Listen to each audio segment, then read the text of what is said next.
Members of the press, ladies and gentlemen, good morning. Today I am here before you to speak of the war that has gone unnoticed by too many. A war against the Iranian people by an occupying regime. It is a war that has been going on for 47 years. A war in which the regime just slaughtered 40,000 civilians. And a war in which there is no ceasefire. After years of repression, in January, millions of Iranians rose up. Tens of thousands died. But they did not die for a nuclear deal. They did not die for reform and more of the same. They died for freedom and to reclaim their country. The international media speak of the latest twists and turns of so-called diplomacy, ceasefires, negotiations, deals, but ignores the facts on the ground. A generational revolt, the most profound uprising in Iran since 1979, uniting all Iranians across each of our 31 provinces, and in more than 450 cities, and yes, even elements within the state apparatus itself. When legitimacy dies, power begins to crumble. As Chancellor Merz declared, if a regime can only hold onto power through sheer violence and terror against its own population, its days are numbered. The question is not whether change will come. Change is on the way. The real question is how many Iranians will lose their lives while the community of Western democracies continue to merely watch. As we speak, atrocities are still unfolding that the world cannot see because the regime has blocked internet access while silencing the witnesses. Its operatives hunted wounded protesters in hospitals and executed them in cold blood. Bodies were collected by dump trucks. Families searched through rows of unmarked body bags. 40,000. The number is too large to comprehend, too abstract. So let me tell you just one of their stories. Saleheh Akbari was a 38-year-old nurse during the January uprising. She and her husband, Ahmad Khodai, opened their home to wounded protesters, people too terrified to go to the hospitals because the regime was hunting them down. They treated the injured, they hid them, they saved lives. A few days later, regime agents stormed in. Saleheh threw herself between them and her husband. They shot her point blank in the heart, in front of him and their young child. She died in his arms. But then came the unspeakable. Agents who had recuperated her body raped her corpse, photographed the desecration, and sent the images to Ahmad as psychological torture.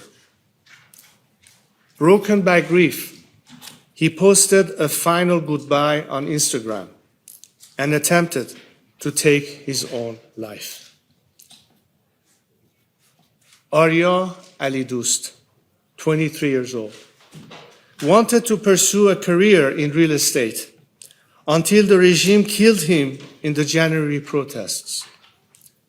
His mother is here with us today.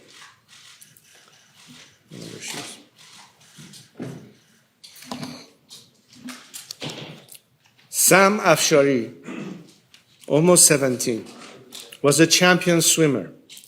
The regime also murdered him in the January protests. His father is here with us today.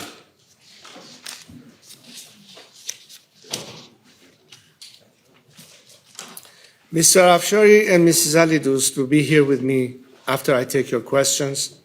and I hope you will speak with them too. I urge you to listen to them. There are more. In the last 2 weeks, 19 political prisoners have been executed. So let me ask you, do any of you know their names? Have any of you written articles about them? Have you looked into this at all? I read in your newspapers about the tragedies of war. But what of the regime's crimes against my compatriots? It is committing crimes against humanity as we speak. Will the free world do something or watch the slaughter in silence? There are people waiting for the answer. Their lives are literally on the line.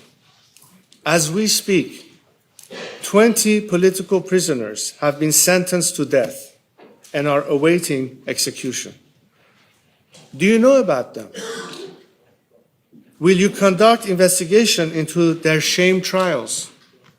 Each of them is from the January 8th and 9th protests. These 20 people and millions more are waiting to see whether you care about their lives enough to do anything about it. Will you? I want to speak directly to the journalists in this room. The regime has maintained an internet blackout exceeding 1,200 hours, 8 weeks of enforced silence. The Iranian people cannot call their families, cannot document what is being done to them, cannot show the world the crimes committed in their streets.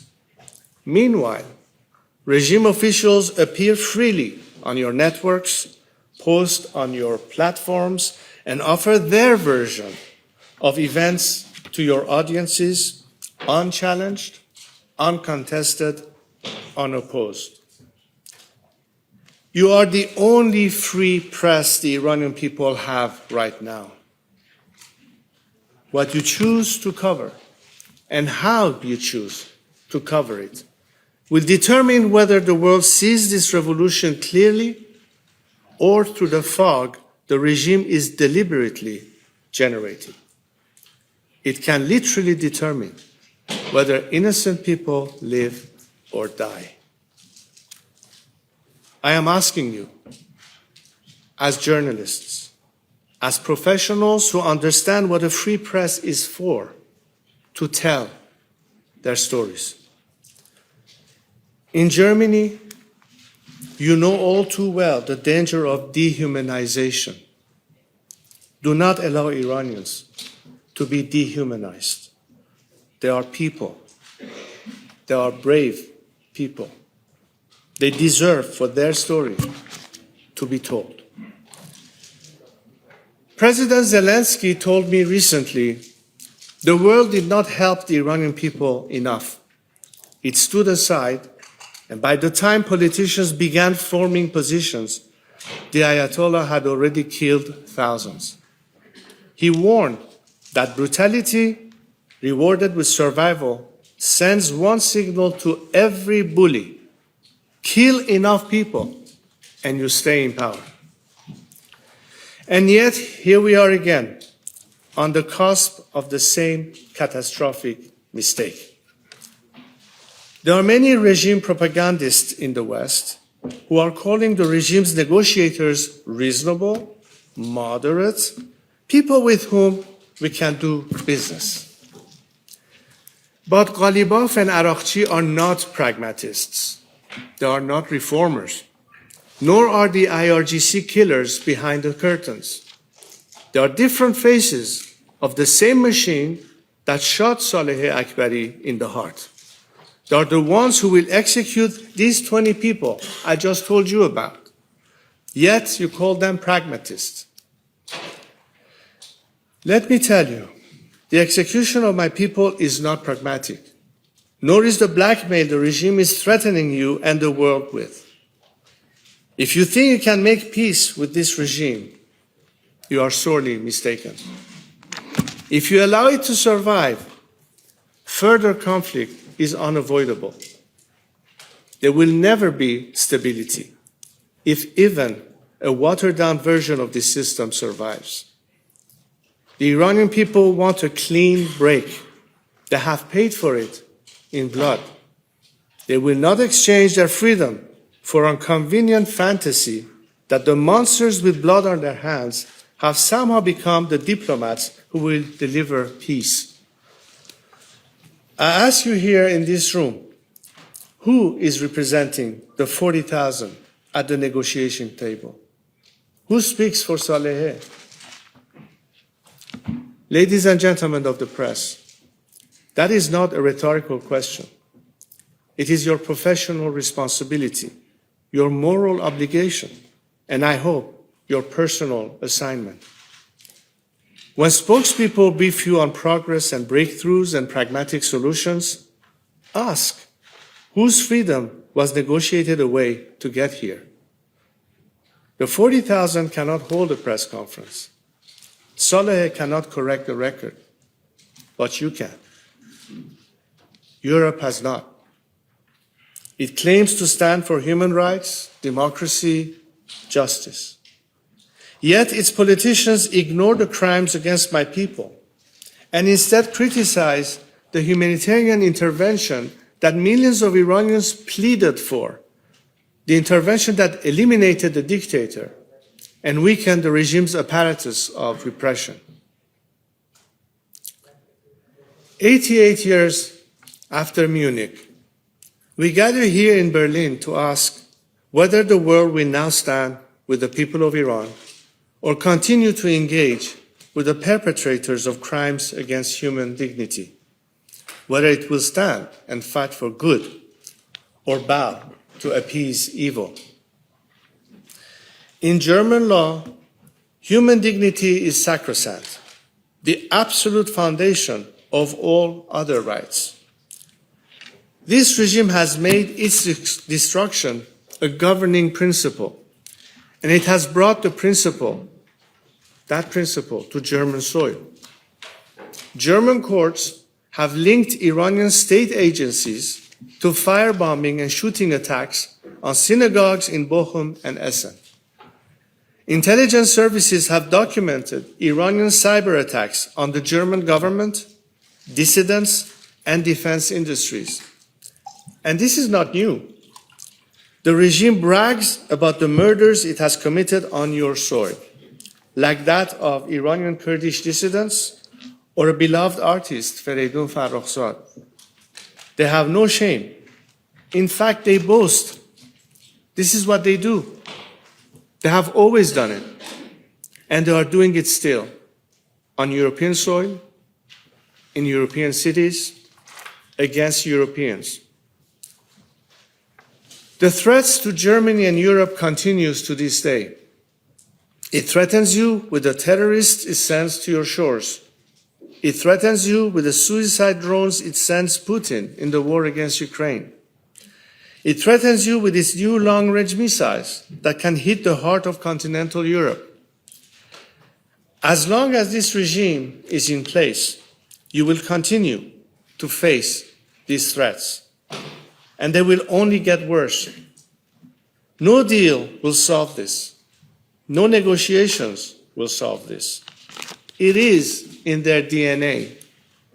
For 47 years, you have tried to change this regime's behavior, and for that should be obvious by now.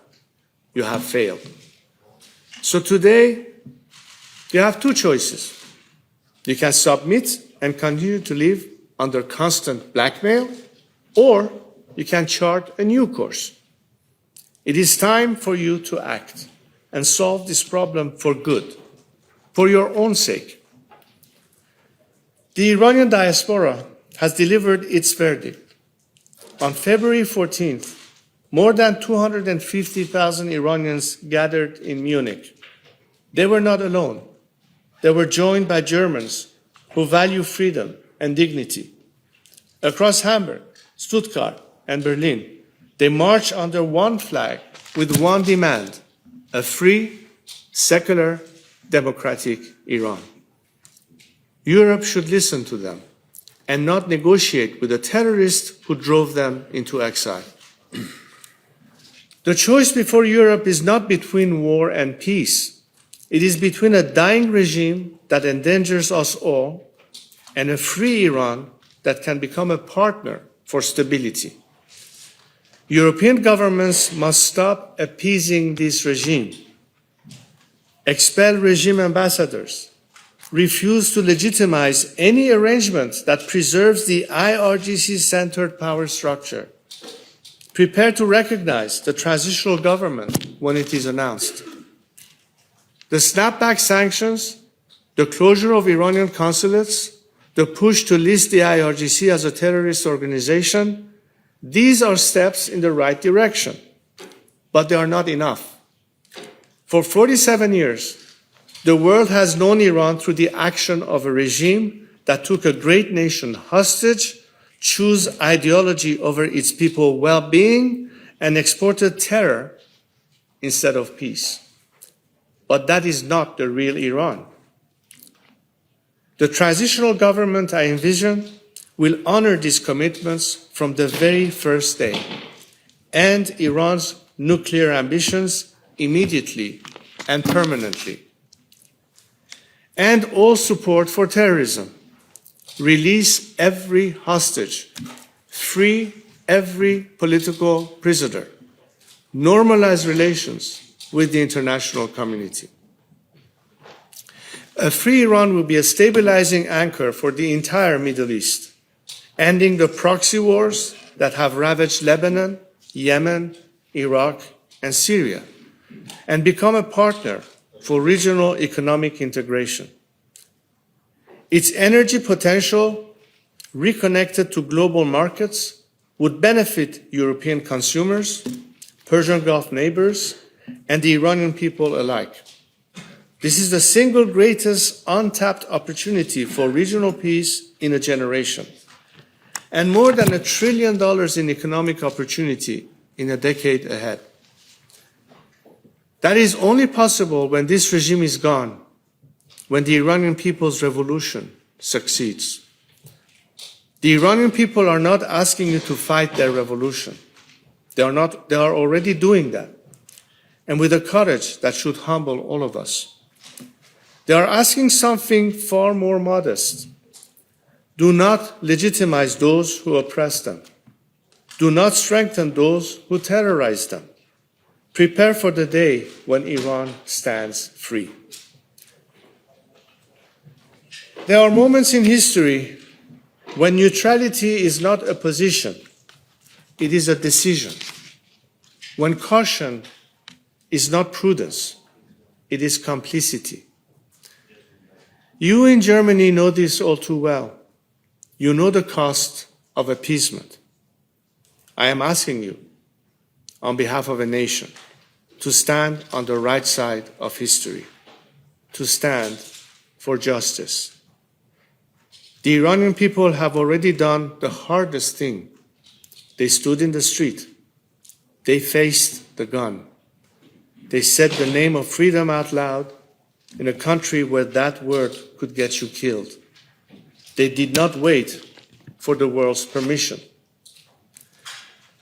But they are still waiting for one thing, for the world to catch up with their courage.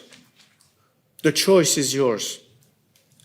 With or without the world, with or without Europe, with or without Germany, our fight goes on. We will not rest until our nation is free, until our people have their dignity restored, until justice is served. But if you stand with us, if you act in honor of those 40,000 innocent protesters, you will save lives. You will stop the flow of blood.